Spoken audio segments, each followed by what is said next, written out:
French guy asks, how do you see the removal of net neutrality impacting blockchains? And a lot of people have been asking me this question on a number of different channels. I think it's a great question.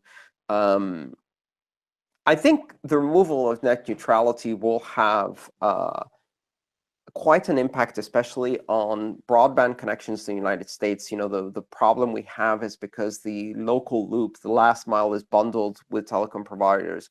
And in many, many countries around the world, they have what they call the local loop unbundling, which means that local providers are required to resell that last mile connection to third-party service providers who don't need to actually own the network. They can just basically resell it, which means there's a lot more variety of ISPs. In the US, in the vast majority of locations, if you own the property, you can maybe get 2, 3 good broadband providers. And usually it's either Comcast or at&t.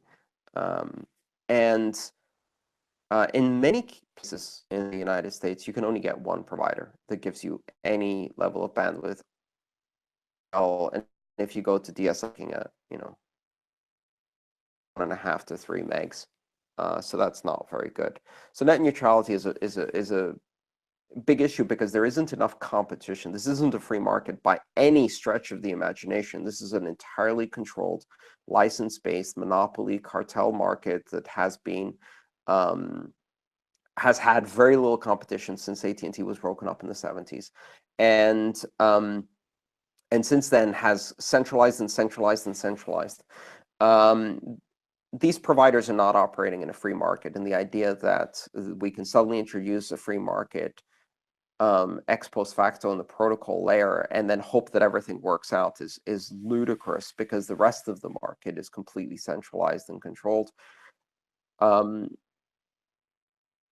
If net neutrality is repealed, we're going to see some very nasty things happening with broadband providers in the US. Now, fortunately, the US isn't the entire world. And fortunately, there are many service providers across the world who compete quite aggressively. Blockchains are not going to be affected. I think, if anything, and here's the interesting idea, what if this generates a lot of demand for VPNs, routing services, tunneling services, and various forms of stealth to make traffic appear as if it's going to one of the services or providers that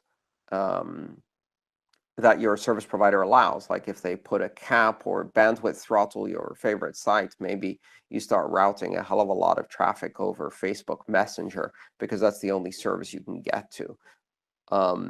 And what about funding those services with tokens or cryptocurrencies? One of the impacts that I've been predicting for a while is that cryptocurrencies will change the way we fund the infrastructure of the internet itself. And tokens provide us an opportunity to fund infrastructure.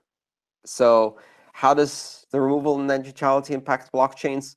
Well, centralization is an attack on the freedom of the internet. The removal of the peer-to-peer capabilities of the internet, centralization of routing, preferential routing, blocking, caps, and slowdowns are going to be interpreted by the network as an attack. And I hope the network responds with stealth, with evasion, with rerouting, with VPNs, and all of that should be funded with blockchains. Blockchains will be able to evade.